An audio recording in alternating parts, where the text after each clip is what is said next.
Hey guys, what's up? It's Garrett here. And in today's video, we are going to be talking about different lens types, knowing the difference between them, different types, I already said that, and when to use different lenses in this when you're shooting in the situation you're in. So to start off, I'm going to state the obvious, and there's fixed focal length lenses, and variable zoom lenses. With that being said, let's get into it.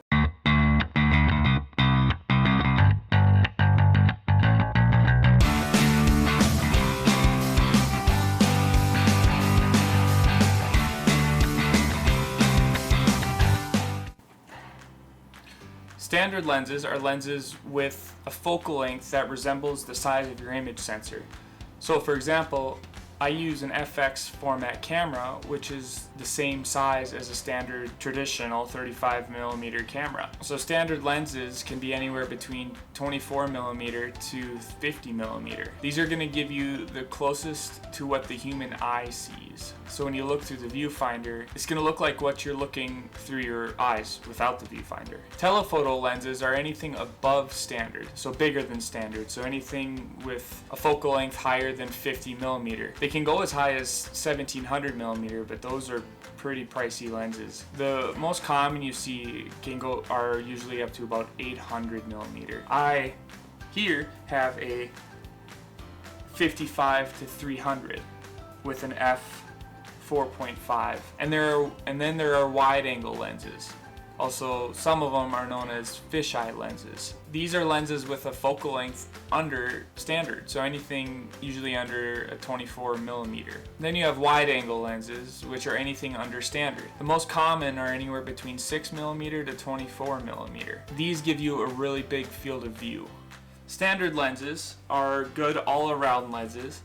They're primarily used for portraits because they give you a nice blurred background, also known as your bokeh.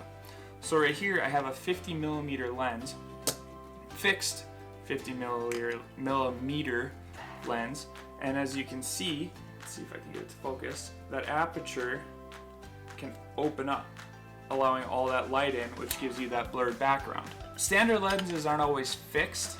You can also get zoom standard lenses, and this one's almost considered telephoto, but another lens that I like to use is the 24 to 120, and that's right here.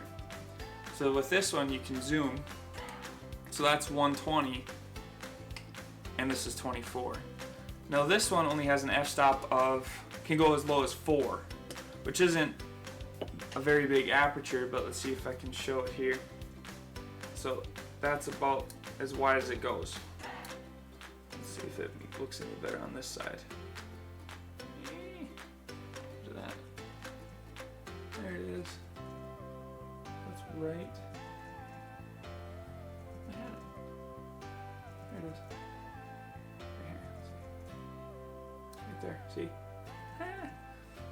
So that doesn't open up quite as much as the fixed 50mm because its f-stop only goes to 4, but with this one, as you can see, it goes pretty big, down to an f1.8 on this one.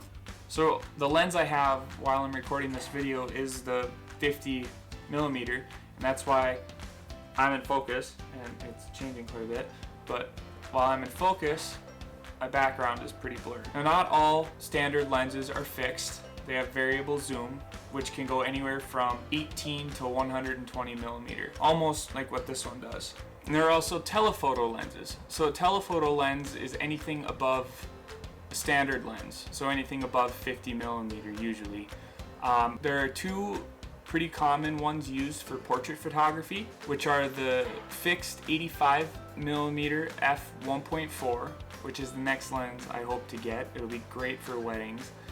And then there's the 70 to 200 millimeter f2.8, which is another great lens for weddings. It's also a lens I really want to get to, and when I have those two, I'll be pretty set. Now, telephoto lenses are great for anything from portraits to sport photography. They're great for sports and wildlife because with variable zoom telephoto lenses, you're able to get in the action without being too close. So I have here a 55 to 300. This one is actually a DX, and it goes to an f4.5, which isn't a very big aperture either, but as you can see, it zooms quite a bit.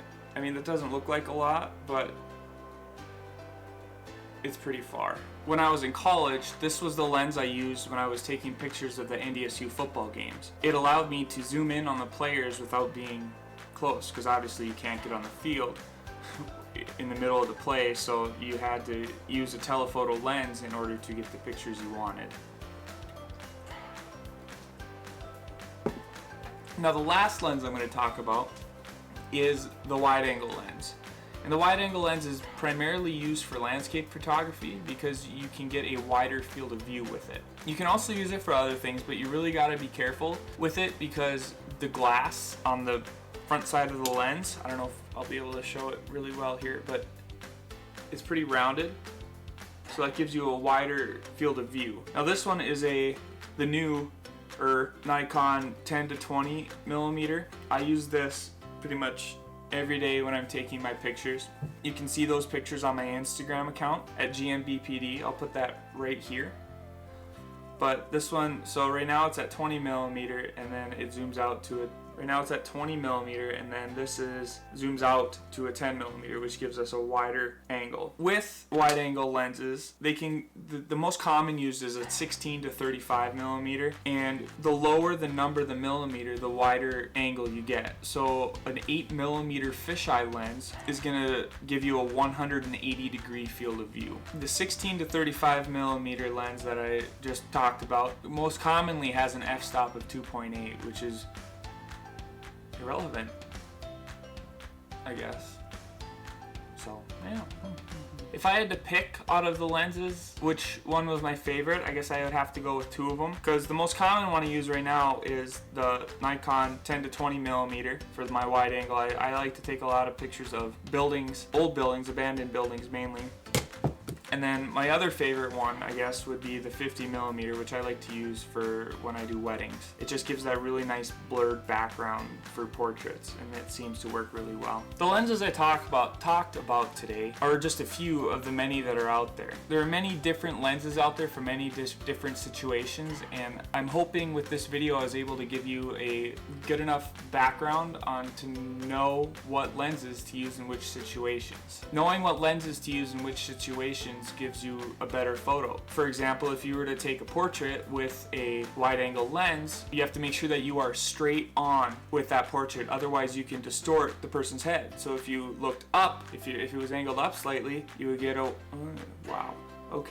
wide forehead. Or if you were to angle it down, you would get a really big chin and a narrow forehead. So you just really got to make sure you know which lens you're using for which situation. So make sure to like, subscribe, and comment below your thoughts on the video. Thanks for watching. I'll see you next time.